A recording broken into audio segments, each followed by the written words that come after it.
Welcome to another episode of the Big Letter, Little Letter podcast. I am your host, Hedo, And I'm Jam. and we are happy to have you back for episode 3. So, Jam, anything kinky going on for you this week? I wish there was more, but I have been a sicky kitty all week. I am, though, very excited about our discussion today because what we're talking about really gets the juices flowing.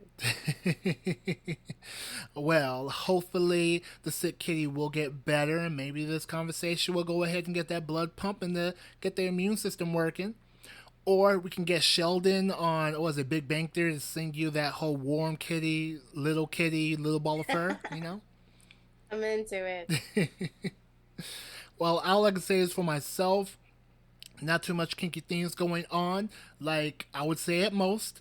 So my foot has been hurt since hedonism. I went to hedonism back in August and had like a little spell where I fell and hurt my foot, but it is what it is. And kind of been hurt on one foot, then the other foot, and it was like annoying for like the past 2 months. And yesterday, I finally like have no pain in my feet, and then it was Nice. like a switch went on to where all my sexual horniness came back. So Wow. it was like my toe being hurt, like limping everywhere, was like putting a block on my horniness. Like, could I get erect? Yes. Could I watch some porn and masturbate? Of course. But I couldn't get my libido of like, oh, I'm about to tear this woman up because I live with my anchor partner, and it was like I could tell it was frustrating for her because it was like, man, I'm just limping everywhere. I feel all weak and flaccid. But yesterday, I'm like, I'm all spry. I can actually run again, and oh yeah, I had to beat it down to some Afro beats earlier today. So I heard. that's not kinky, but it was still a good time. It's something. Were you down because you couldn't do your normal acrobatics? I mean, I think it was a mental thing. Like, if I'm not a sadist, if I'm feeling pain, I'm in pain, and my brain will never think of anything pleasurable while I'm in pain. And when I be stroking, like you realize where your foot is when it's in pain. Cause I did muscle through, like at hedonism, I muscled through for all 5 days. Like we were stroking, limp, broke foot and all. We was doing the thing. Backstage side, it was like, man, you don't realize the things in your foot that you use when you're having sex, be it standing up or like kind of like laying down the bed, doggy or missionary. Even laying down, you can still feel as you're getting ridden, like certain elements of your foot. I'm like, fuck, I hate when the little things are so important. You never know how much you use your feet until you can't. But beyond that, I do have a kinky endeavor going to Houston on Friday. Yes, going to Houston on Friday. Might also attend a gangbang. We'll just see what happens. It's all in the air for a good time. I'm really excited for you. Meanwhile, I'll be at Exotica in New Jersey. So, one, I'll get to see some of my favorite kinky friends Yeah. and see what else is out there. I mean, make sure you say what's up to King Hef. I'm sure that he'll be out there. We know Marvelous is gonna be out there perusing or Of something. course, Like he just be he. I see him everywhere. he's one of my favorites, but I'm working my way up to his Siphon being my best friend. Well, if anything, we get a few episodes under our belt. I'll be sure to ask if he can, like, hop on as a guest and we could just talk about some things. Yes, I would love that. Hopefully, I can get my words out. Well, let's go ahead and move on to the episode. And the letter of the day is. C. And what is that for? C is for consent. Now, why are we talking about consent in episode 3? We talked about Dom shit. We talked about sub shit. So, why are we bringing the mood down with some consent talk? Not down. Consent is sexy. Consent is what I have been masturbating to since the dawn of time. Okay, yeah, you do have a point. Because I feel like one of the main things that some people kind of misunderstand is when people say consent is sexy, it's not like, a ploy to get you like drugs are whack. Like, no, it's not anything like that. But the idea that someone enthusiastically wants you. Not that, sure, why not? Not a whole, like, nope, don't want it. It is, yes, I want you to do the thing that you are requesting to do to me, but yes, please. Can you not tell me who does not think that that is not sexy? Exactly. Anyone who hasn't experienced that is really missing out. Like, for instance, I could say, Dom Hito, may I please share the definition of consent? The pause is for because I gotta think about it. I don't just give out consent willy nilly. Like I gotta think about the consequences of if I said yes, or the fun if I said yes. And I guess, little kitten, you have my consent. Hooray! Let's talk about it. Consent occurs when all parties involved in a sexual or non sexual act give permission to participate in said acts in specific types of relationships. For many partners, consent may be as simple as asking, is it okay to touch you in a certain way? Or, and only doing so when the partner says yes. Consent is an important aspect of sexual relationships because it helps ensure that all people are respected and feel safe. Well, let me ask, can I go ahead and take care of the second part of this definition? Yes, please. Thank you. In BDSM, consent tends to be obtained through detailed negotiations before a scene, either by contract or verbal agreement, and maintained using safe words during a scene. And a quick example of safe words, the most popular one in the BDSM community is the stoplight system. Red meaning full stop, everything ends, check in and figure out what's going on. Yellow, it just means to either ease up or switch things around because the sensations are getting a little bit intense. And green, full go, you are perfect at what you're doing. You can even take it up a notch or two. Now, this is because BDSM play often pushes more personal boundaries and involves play that may be uncomfortable, painful, or even dangerous. Consent can be revoked at any point during a BDSM scene or relationship. So, what's your thoughts about that, Jam? I mean, I said what I said, but in the same way that consent is sexy, violating consent could be a total desert for the body because you don't want to be in the middle of a scene and things are getting hot and heavy and then you really just need them to maybe switch cheeks. You've been flogging that one side for a long time and they're not listening and now the scene's not fun anymore. Because, yeah, and that's why negotiations is important because maybe that person is like here for that kind of pain. Like, yes, they're keeping on the one chink, chink. They're keeping on the one cheek, and yeah, that is something that they negotiated and wanted. But once that safe word that was negotiated is used, that's when you got to go ahead because that is still within the realms of consent. Full stop. And we'll talk a little bit more about that when we get into all the different types of consent. So yeah, okay. Why don't you go ahead and talk about more in regards to consent? Well, if we're taking the concept of consent a step further, those in the BDSM community often use the term informed consent. Informed consent means that all parties are able to give consent and are aware of all necessary facts prior to granting consent. Generally, a person cannot grant informed consent if they're mentally incapable, under the legal age of consent, and not fully informed of the risk involved. Also, you need to tell the truth about who is involved in this. So yeah, just know that BDSM is based on mutual consent between all adults involved. It is important to note that BDSM practice without fully informed consent is considered abuse. Well, since we're talking about informed consent and all involved, let's get into the different types of consent. Now, because we got quite a few, why don't we just take a quick break? Oh. You know me, I love my breaks. Brother gotta get some water. I'm a little parched.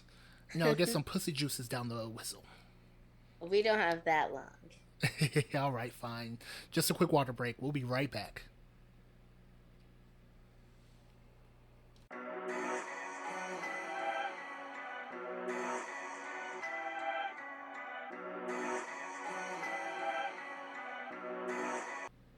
All right, everybody, welcome back. We are going to get right into the different types of consent. Damhito, may you start us off? No problem. So we do have five different consent models that we pulled up. These are all acronyms for the five. We have SSC, fries, rack, prick, and tick. Yes, they all sound weird, but trust me, each letter is very important. They're very easy to remember this way. Yes, but again, if I hear that there was a rack of fries and a prick was being sucked on by a tick, I'm just saying. All right. It was probably a really good night, if we're honest. Now, let's go ahead and break down each one. Now, I'm going to handle, I keep saying now. All right, this is the final now until I say now again. So, I'm going to break down the first four and leave the last one for my lovely host. Now, I will be discussing, told you I'm going to say now again. I will be discussing SSC, safe, sane, consensual. Fries, freely given, reversible, informed, enthusiastic, specific. Rack, risk aware, consensual kink. And prick, personal responsibility, informed, consensual kink.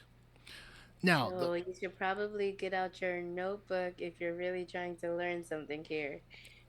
I'm just saying, or you can re listen to the episode all over again and over again, because why not? That's an option. So the first one, SSC, has been the default in the BDSM community for as long as I've been studying it. Safe, sane, consensual it is stating. Safe, meaning that you are taking all precautions before practicing the kink. Example, fire play, you will have a lot of water, extinguishers, etc. nearby in case something goes wrong. In a rope scene, you do have surgeon scissors. So that way you are able to cut out your participant, if there is a live one, out of the rope, because you, as Rory Brainworks would normally say, you can always get more rope, you can't get another life. Sane, that means that you need to be in a clear mind state. So, that means not inebriated by alcohol, not high off of shrooms or weed, not in emotional distress because of a long bad day, not being sleeping. Like, you have to make sure that your mind is up to the task of performing whatever it is that you're asking consent to perform. And of course, the keyword consensual. That means that you are getting permission from that individual to perform what it is that you are looking to perform. Now, safe, sane, and consensual has been the default, like I said, for forever. But as time goes along, you begin to realize that what is really safe, what is really sane, it's a battle of definitions, because someone can drink and be perfectly fine and sane. So how does one person's definition of sane translate to another person's definition? It's a little bit tricky.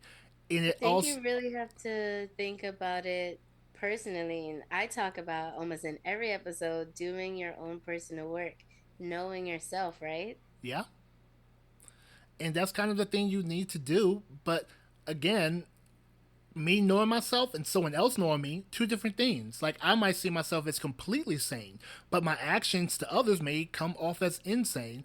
And also, it does come off a little bit ableist, because there are some people that practice who may be bipolar or have some kind of personality disorder, but that doesn't mean they should be excluded from kink or anything of that nature. And because of that, that's where we get these following models that kind of grew from safe and consensual.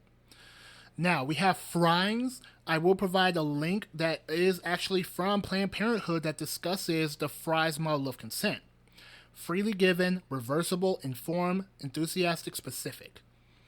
Now, what Fries is indicating, that anyone can give, like, you can give consent at any time to anyone.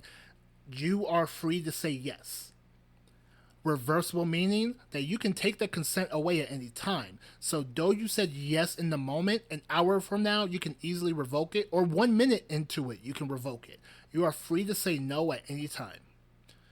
Informed being what we were talking about earlier. You have to be able to share all the details with someone. STI status, relationship status, injury that you may have. Like, you must be able to share all this information with everyone that's involved, so that way they can make an informed decision. Because if you do not give them all the information, then you are pretty much taking part of their consent ability away from them. Enthusiastic meaning a yes is yes, like not a simple sure, why not, I guess. Like, those are not enthusiastic. Enthusiastic is literally yes, oh yeah, I'm about it. It's a way that they give a certain excitement to be doing whatever it is you're asking them to consent to do. And specific, there is no blanket consent. There is a specific thing that you are asking to do, and you're a specific thing that you are consenting to. Hey, can I suck your nipple? That is it. It's specific. They say yes, you suck a nipple. It's not, oh, as I suck a nipple, let me rub on your clit. No, you ask for one thing specifically, suck on nipple. Now, if you want to up, what got you chuckling? Sorry. I just looked up really quickly when you said, "Can I suck a nipple?" because I was inclined to say yes, but I'm trying to remember where we are right now. Naughty, naughty kitty. But as I was saying, you ask for one specific thing, you get said specific thing, do not milk it for something more. If you want something more, ask for consent. If they say yes, you get whatever it is you're asking for. They say no, that's where it ends. You get the thing you asked for, and it can easily be reversed and or revoked at any time. Even 10 seconds in, it can be revoked. 1 second in, it can be revoked. 0 seconds in, you didn't even get a chance to put the tongue on the titty, it can be revoked. You have to be okay with that no and keep it moving, because they have their own anonymity, and they are free to do with their body whatever they decide to do. I also want to bring up a note for the shy girls and boys and those in between. Enthusiastic is one of the most important parts here. We cannot blame personality on how we respond to people in situations like this. You know if somebody is giving an enthusiastic yes. I know from personal experience, I'm real quiet, I'm real cute, but if I want to do something, I'm giving you a firm yes. Please, let's do this. Come to me right now. I'm not going to sit there and go, oh, I guess. That's fine. That is not an enthusiastic yes. And that sucks, especially when they really mean to give an enthusiastic yes, but all they can muster up is I guess. You're not ready, my friend. You cannot play like that. All right, the last two are kind of intertwined with each other. We have RAC, risk aware consensual kink. The keyword here is the risk part. This is more in the realm of BDSM, where fries can both be used for BDSM as well as just regular sexual endeavors. RAC is more inclined to kink and BDSM because the keyword here is risk. Both parties are to be aware and informed of the risk that entails with what's going to happen. Example being, if I am going to perform a rope scene with someone, I need to make sure that they understand the risk involved when it comes to rope. We're not even talking suspension. It's purely tying someone up that is standing around. I have to let them know you might feel a numbing sensation if not tied properly. For example, if I tie things around, like say your wrist or your elbow where there's a cluster of nerves, there may be some nerve damage. If I tie not improperly, then you may be stuck in the rope where I have to go get scissors to get things out. Like, I have to make sure that you are aware of all things involved with that kink, so that way you can make that consent now that you're aware of the dangers that may be involved. Next level to that is prick, which is personal responsibility informed consensual kink. That is more of a model that is expressing that you need to do your own homework into the kinky things that you're about to get involved with. So if you want a bottom for rope, look up all the things yourself. Do not rely on another person to inform you of what may be happening as a little. Same thing for these potential doms and or fake doms that don't even know what a sub is, according to some Oh my friends. God. No, for real. Someone literally told me the story. So she posts her kinky stuff, her BDSM stuff. Someone slid into her DMs like, "Oh, you're a sub? Well, I'm a dom." She went on to explain certain kinky endeavors that she enjoy, and he replied back, "Oh, you into BDSM?" And it's so crazy because what are you talking about? You just know this one term, but you don't actually know what you mean. And that's why it's important for you to be just all around informed. And that's what I'm saying. This goes out to the DOMs that are coming up in the world, tops that are coming up, and even fake ones, so you can at least know what you're talking about if you want to holler at someone in the DMs. You got to do the research and the things that you are working into. When it comes to impact, very important. You need to know your green, red, and yellow zones of where you can hit, how you can hit, what kind of tools you can use, how to use said tools. It is your job as an individual to look and do the research so that way you are personally informed. So that way, when you give consent, you know what you're giving consent to. Exactly the same on the little side. They need to know their own bodies. Like, where can they get hit? Where can you not get hit? If you have a replacement hip, let someone know that they cannot hit you on said replacement hip because Very kink important. don't age. Like, hey, if they hit that area, it might cause some irreparable damage. So you have to be well aware of what you may or may not need to do in that kind of kinky situation. I immediately thought about electrical play and like those hearts. Oof. You want Oof. to be very careful about that. That's Here's your notice that maybe get CPR AED certified when you want to get involved in BDSM. call 911. Go get the AED. Every training does that, like every single one. All right, let me go ahead and leave the fifth one to you, Jam. Let's figure out what's going on with this tick. Yes, this is one of my favorite conversations. As you know, I'm also a yoga teacher, a cuddle professor. I teach special education, and I cannot do any of the other work that I do without being trauma informed. It is so important for everybody in the world we live today, in the history of the world that we live in today.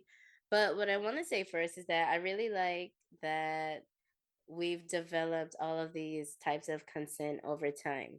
And I know some of you might be sitting there like, why so many? It's consent. It's because we have to learn and grow, right? So we went from your basic safe, sane, consensual. Then we need to understand freely given. Then we need to understand risk. And then we need to understand personal responsibility, which is a really good one because I spoke in our last episode about submissives, about there not being a lot of resources for them. And a lot of submissives try to learn from DOMs that they think are legit. And then a lot of those submissives want to be in situations that are not the safest, right?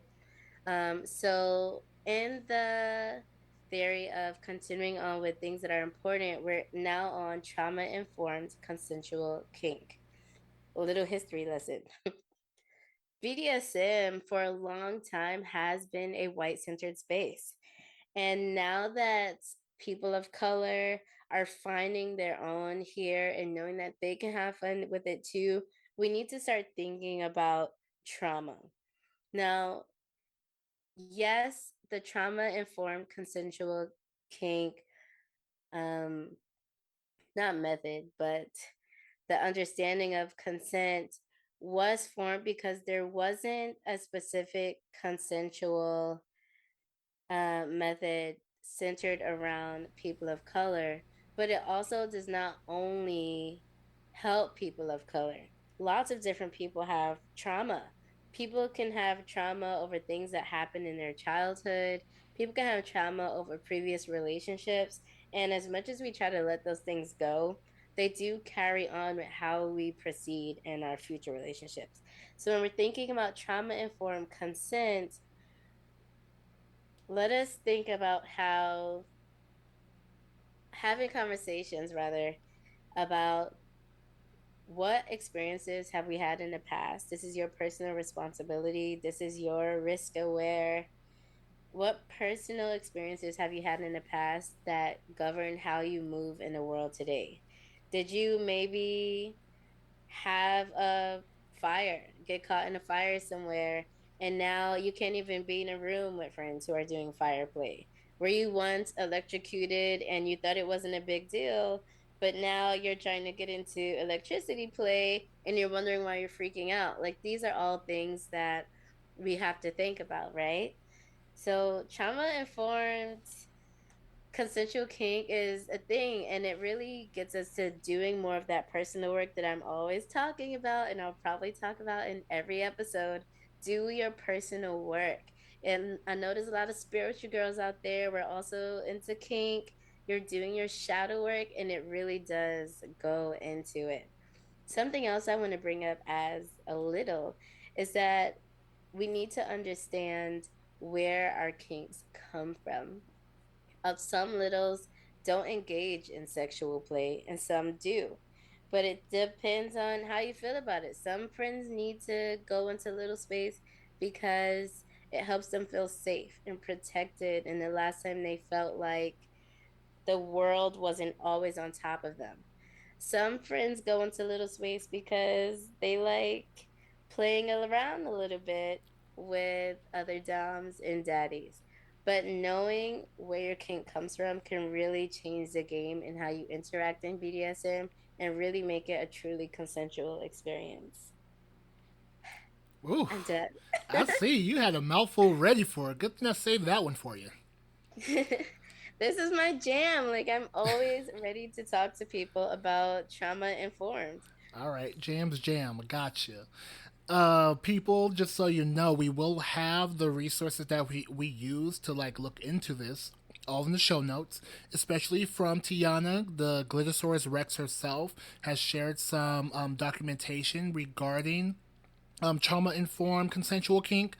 And she did consent to us sharing it with the public. Want to make sure that you have all the details, so that way you can practice safely. Because the safer you can practice, the more fun you're bound to have. Shout out to Glittosaurus Rex because she really made some resources that are easy to understand for people. So yeah, and well, let's see. I mean, we got some questions. We're gonna dive into some personal things regarding consent, but let's just take one more break, and we'll be back to answer these questions that I personally made up. All right, see you in a second.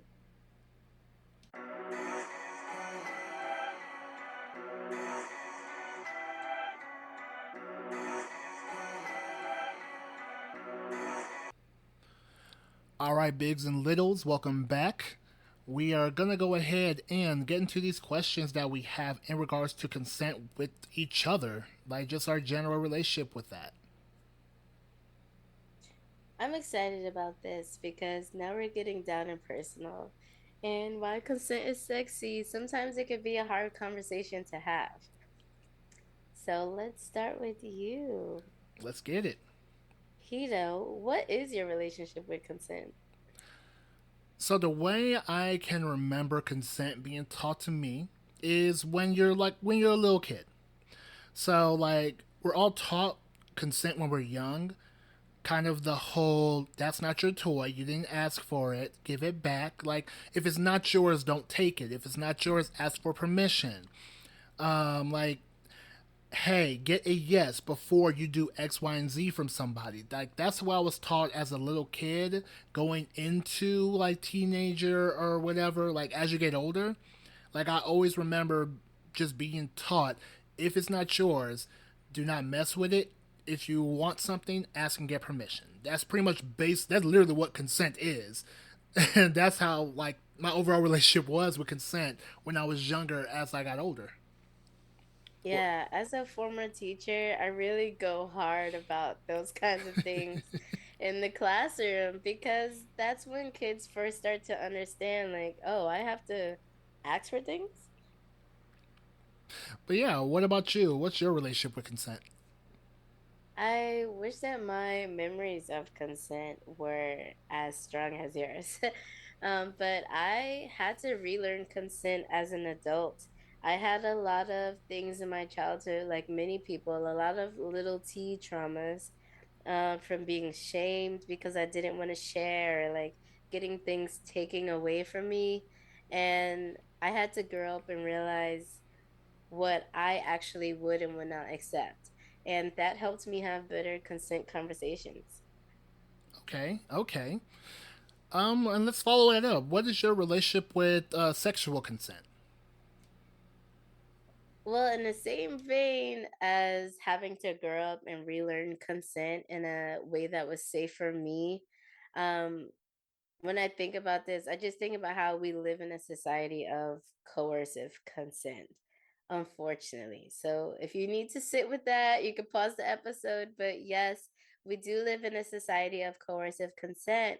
And just because something is common does not mean it is normal. I've unfortunately been on both sides of the back and forth of trying to convince people about sex.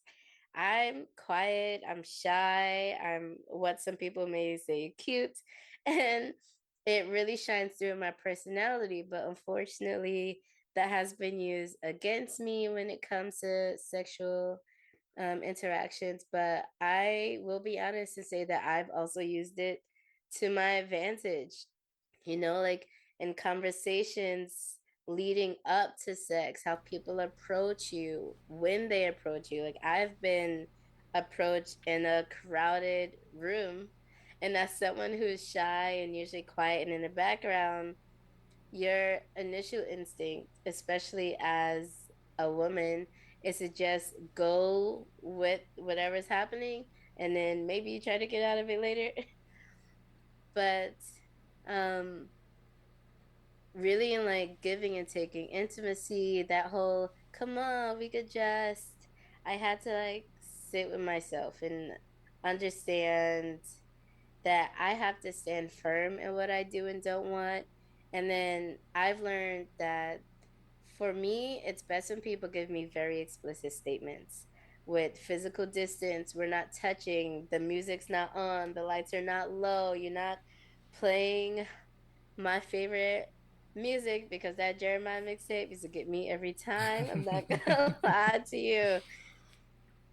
But just understanding like what kind of situation I needed to make sure consent was actually happening, including like looking people in the eye and watching body language. Okay, okay. So, all right, I'm gonna go ahead and be honest because I'm not gonna act like I'm a saint. Now, do I joke around when like I'll be like, "Oh, I'm a saint" with like certain friend groups? I do because technically, when it comes to men, like the bar is in hell, and I'm like somewhere in the mantle of the Earth's crust. So that's what my joke is like when I say I'm a saint, but I'm not a saint. Now, I did have like I didn't have the best relationship with sexual consent, and it's nothing as drastic as the R word that rhymes with gape. Mm. But I did have a relationship with coercion that I am ashamed of. Not gonna lie.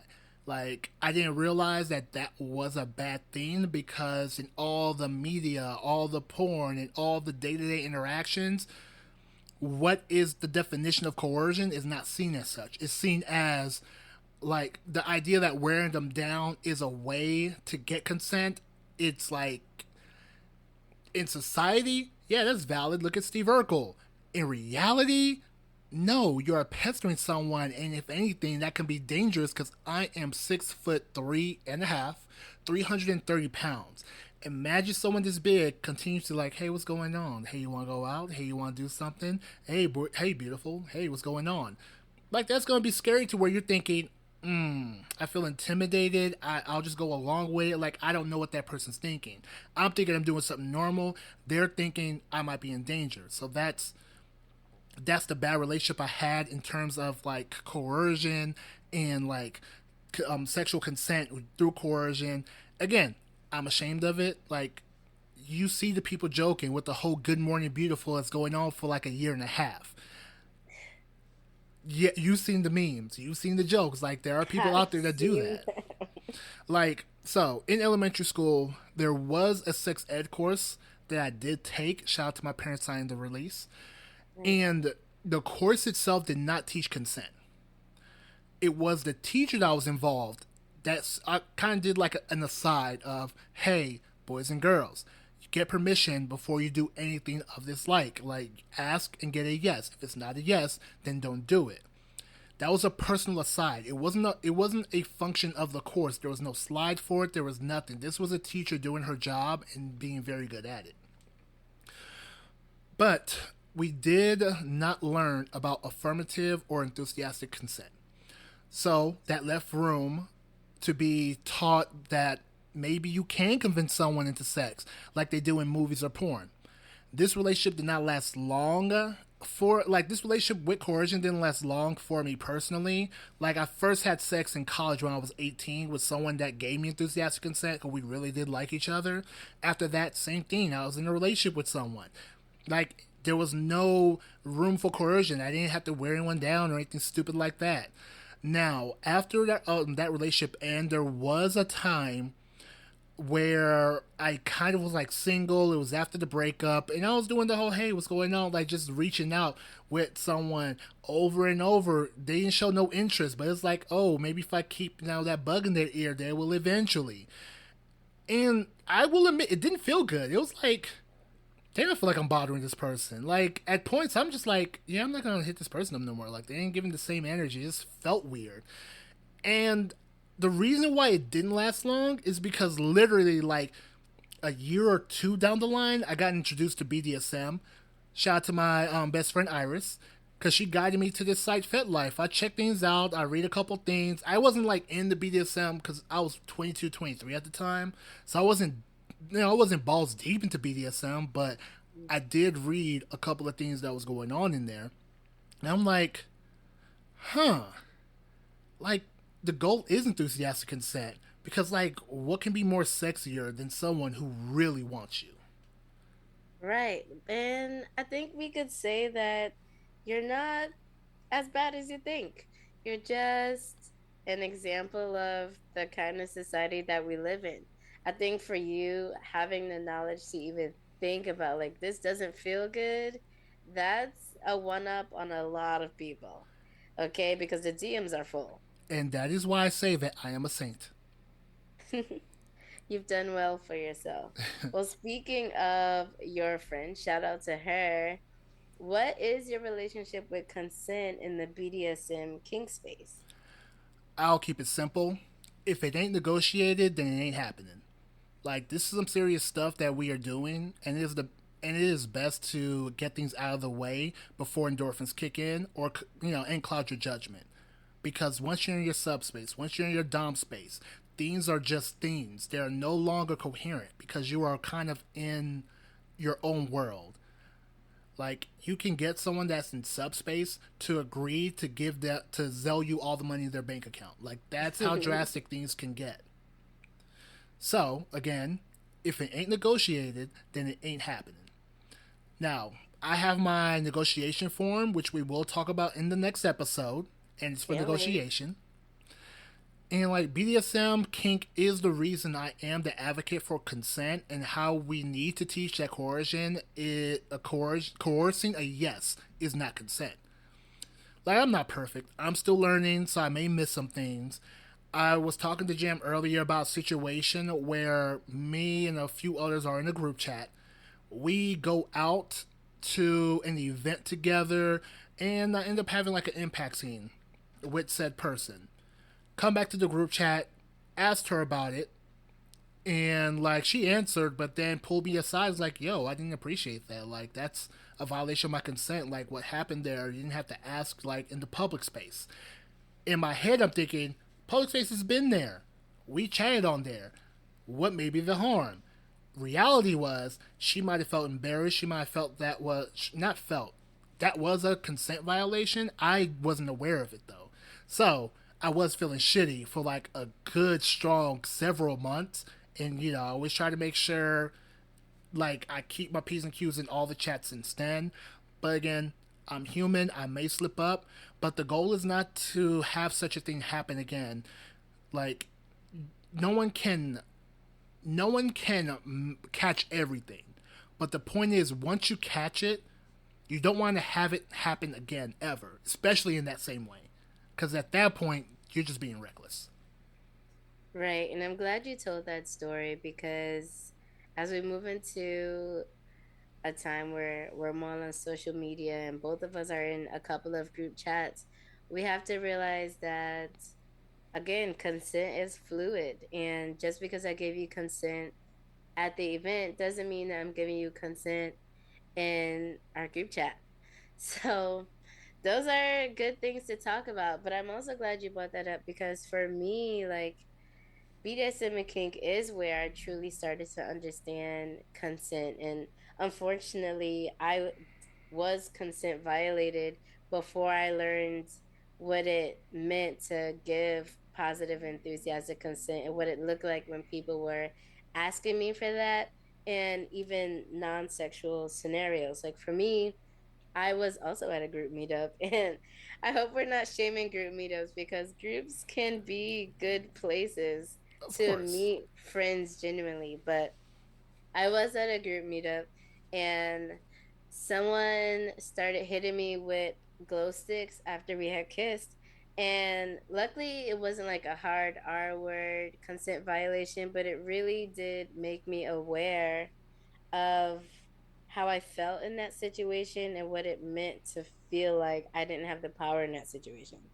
Right? So just because someone gives you consent for one thing doesn't mean you have consent for all things. Like I was okay kissing her, but girl, I did not ask you to hit me with glow sticks. And it made me quickly leave the room, and it really did put a damper on things that were happening that night. So make sure you stick in with your consent, so you don't kill the vibes. Remember, consent is sexy. And just because you have a friendship with somebody or a prior experience with somebody, it does not give automatic consent. Like, consent can be received and revoked.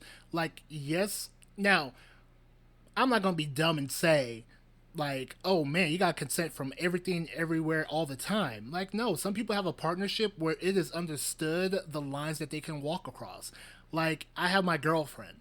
I'm not going to ask consent to kiss her. Like, that's a dynamic that we have established. So, if you have an established dynamic, of course, certain things will make sense that you don't have to ask for every time.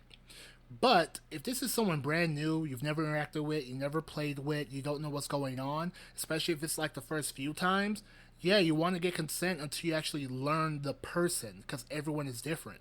What someone may consider a yes, another may consider a no. Right. For the vanillas out there, consent could be something as simple as yes, you can kiss your partner in the house, but maybe they hate PDA and no, you cannot kiss them inside of a restaurant. That's exactly it. And to touch on the words that Jam uses, a consent violation is as dictated. Someone established a consent, and you violated said consent. Even now, it's a little tricky when it comes to non-established consent. Like, I wouldn't say that's a consent violation. That's just literally crossing the boundary that you shouldn't be crossing. But consent violation is more in the realm of this was established and you ignored it. Like, that's a violation. I gave you room for A, and then you went past A into B, C, D. Like, that's the whole concept behind a consent violation. Now, if someone's not informed or didn't receive consent, that's again where it goes to what Kinkley was talking about, where it's abuse. Because they didn't ask you to do any of that, you didn't ask permission to do any of that, and you're just doing it. That's on the side of abuse because no one gave you permission to do what you were doing. Yeah, these are all really important conversations to have. And for one, again, get to know yourself and the things that you're comfortable with. And then practice having hard conversations with people. so that you can have these consent conversations. And when your consent is violated, or you've experienced abuse, or even just a pushing of your boundaries, especially when they're with friends or people that you've known for a long time, sometimes those are the hardest conversations to have, but they still need to be had. Facts. All right. Now, that is our episode in regarding to consent. Um, we actually covered quite a bit. Now, you can always learn more. Again, links will be put in. There are so many people talking about consent, how to best go approach it, how to avoid violations. There are so many things you can look into in regards to this. Because honestly, if a lot more people follow these ideas of consent, so many more people will feel at ease and have more fun and have room to grow and explore. Right. And don't you want to have fun? I feel like some people don't know how to have fun. People can't have nice things. Womp. All right, so we're gonna go ahead and wrap this up. Jam, do you have anything to plug, say, or do? Well, you know where to find me on IG as I_mean_her, on Twitter as but I forget my Twitter just now. I have too many. Gotta keep it Well, on consistent. Fet as Love Aphrodite, and on Twitter as it'll be in the bio. There you go. It'll be in the bio. All right. Actually, don't have the bio right here. Ah, here it is. Lady Lies Waiting. There you go. All right. As for me, I don't really have much going on. But you can go ahead and follow me at hedonistic_dom. Hedonistic.